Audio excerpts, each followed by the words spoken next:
पुत्र हुए, प्रियव्रत और उत्तानपाद।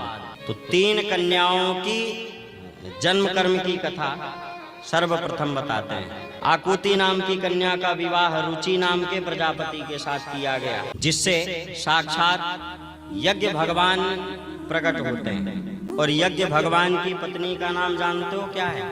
कितने लोग जानते हैं यज्ञ भगवान की पत्नी का नाम क्या है? दोबारा याद रखना, यज्ञ भगवान की पत्नी का नाम ही दक्षिणा है। इसलिए आप कोई भी कार्य करेंगे, हर कार्य यज्ञ है। हाँ, यजनम यज्ञ, यज याजने धातु से यजन करना, परिश्रम करना, यज्ञ करना है। आप फसल भी बोते हैं, खेत में अन्न भी छींटते हैं, वो भी यज्ञ है। आप भोजन करते हैं, वो भी यज्ञ है। हाँ, कैसे? बोले आपके उदर में जल रही जो कुंड में जठराग्नि है, उसको भी आप आहुति देते हैं भोजन करके।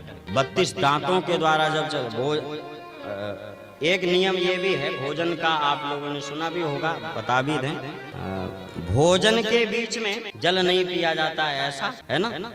तो ये क्यों? ये इसीलिए, ये जो 32 दांत है ना, तो 32 दांत इसीलिए दिए गए हैं। आजकल हम और आप जल्दी में भोजन करते हैं, 4 रोटी खत्म करने में 5 मिनट का भी समय नहीं लगता है, खड़ा बिल्कुल सीधा चला जाता है पेट में।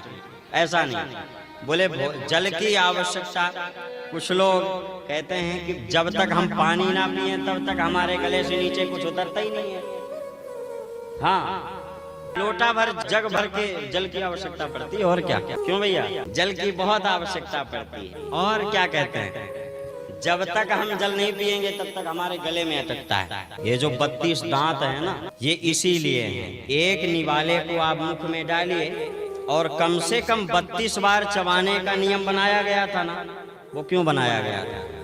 हर दांत के हिस्से में एक बार निवाले को चबाना आ जाए। और आप जरा विचार करिए कि जब 32 बार आप उस अन्न के निवाले को चबाएंगे तो वो कुछ कड़ा बचेगा या पानी हो जाएगा, है ना? फिर वो गले में कभी अटकेगा क्या? इसलिए जो नियम बनाया गया 32 बार भोजन चबाइए, इसीलिए 32 बार चबाना चाहिए। हर दांत के हिस्से में एक बार का चबाना आ जाए। लेकिन हम और आप क्या करते हैं? मुख में निवाला डाले, 2-4 बार इधर उधर उठा पटक किए और अंदर लेना चाहते हैं, थोड़ा सा यहाँ अटकता है तो 1 गिलास पानी उतार देते हैं। इसलिए पेट से संबंधित रोग आए दिन बने ही रहते हैं। तो भोजन करना भी यज्ञ है। हम भोजन करते हैं तो हमारे और आपके उदर में जो जल रही जठराग्नि है उसको हम आहुति देते हैं। और एक बात बताएं, जठराग्नि को जब आहुति नहीं मिलती है, जब भोजन करने रूपी यज्ञ आप नहीं करते हैं, तो फिर अन्नपूर्णा रुष्ट हो जाती है। खाली पेट कभी नहीं रहना चाहिए। हाँ, खाली पेट कभी नहीं। पुराने लोग जो होते थे, बच्चों को कभी खाली पेट नहीं रहने देते थे। खाली पेट रहने से क्या है, अन्नपूर्णा देवी रुष्ट हो जाती हैं। फिर आपकी रसोई में सब कुछ रहेगा भी, सामर्थ्य भी होगी, अन्न राशन सब साधन होगा। लेकिन जब अन्नपूर्णा रुष्ट होती है, आप खाली पेट रहते हो, जठराग्नि जब रुष्ट हो जाती है, तो फिर इतना भयंकर श्राप देती है कि बेटा तुम्हारे पास है तो सब कुछ, लेकिन अब तुम कुछ खा नहीं पाओगे। इसलिए कभी खाली पेट भी नहीं रहना चाहिए। हाँ, पेट बिल्कुल भरपूर भरा रहना चाहिए, खाली पेट मत रहो। तो भोजन करना भी क्या है? यज्ञ। और यज्ञ की पत्नी का नाम क्या है? तो ये हम और आप जो ये यज्ञ कर रहे हैं, इसमें दक्षिणा चढ़ाने के लिए पंडित जी कहते होंगे, तो कहीं मन में तो ये तो नहीं आता है कि पंडित जी तो जगह जगह दक्षिणा चढ़वा रहे हैं। यज्ञ की पत्नी का नाम दक्षिणा है, और बिना पत्नी के कोई यज्ञ सफल हो सकता है क्या? यज्ञ भगवान अकेले नहीं प्रकट हुए जी, अपने साथ में अपनी पत्नी दक्षिणा को लेकर के प्रकट होते हैं। तो बिना पत्नी के कोई यज्ञ सफल कैसे हो सकता है? इसलिए दक्षिणा चढ़ाना चाहिए। हाँ, ये कोई बाध्य नहीं है कि नहीं आप इतना ही चढ़ाइए, ये करिए वो करिए। विनोद की बातें अलग हैं, आनंद की हास परिहास की बातें अलग हैं, लेकिन आप ये सच्ची मानिए, आप कोई भी कर्म करते हैं, कोई भी सत्कर्म करते हैं, दक्षिणा के निमित्त भले चाहे 1 रुपया ही हो, लेकिन आप दक्षिणा के निमित्त कुछ अर्पित करिए, तब आपका वह किया हुआ यज्ञ सफल होगा। बिना दक्षिणा के कोई यज्ञ सफल नहीं होता है। इसलिए जब पंडित लोग, आचार्य लोग जब दक्षिणा मांगे तो मन में कभी ऐसा भाव नहीं लाना कि ये महाराज तो बड़ी दक्षिणा मांगते हैं, और कोई महाराज होते हैं वो बड़े अच्छे होते हैं, वो कुछ बोलते नहीं हैं कि यहाँ चढ़ाओ कि वहाँ मत चढ़ाओ। हाँ, लेकिन ये पंडित जी बहुत दक्षिणा मांगते हैं, ऐसा नहीं। बात नहीं है 1 रुपया ही चढ़ाइए, पर चढ़ाइए जरूर। आप यज्ञ कर रहे हैं, यज्ञ से आप उनकी पत्नी को विमुख मत करिए।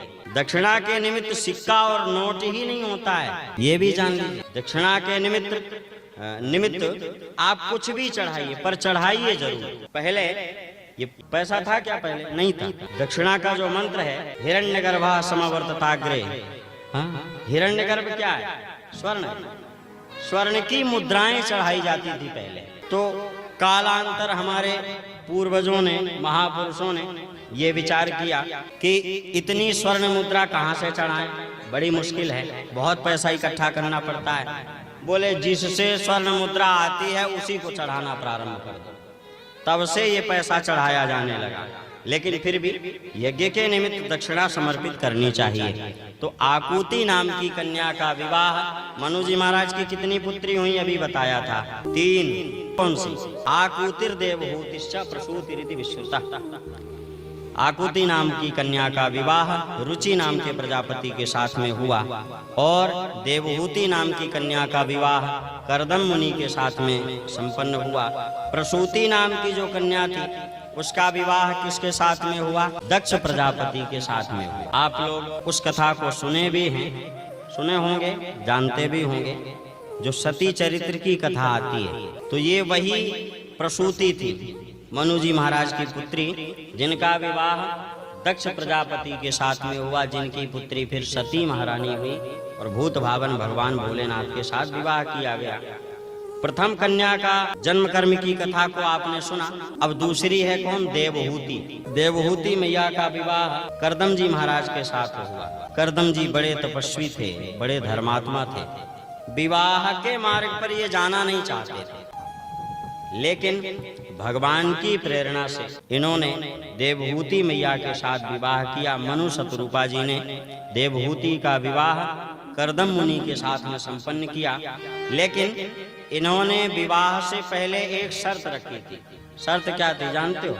एक भी पुत्र ने हमारे जन्म लिया, एक भी संतान यदि हुई, तो एक संतान के बाद मैं घर का त्याग कर दूंगा और जंगल में जाकर के भगवान का भजन करूंगा।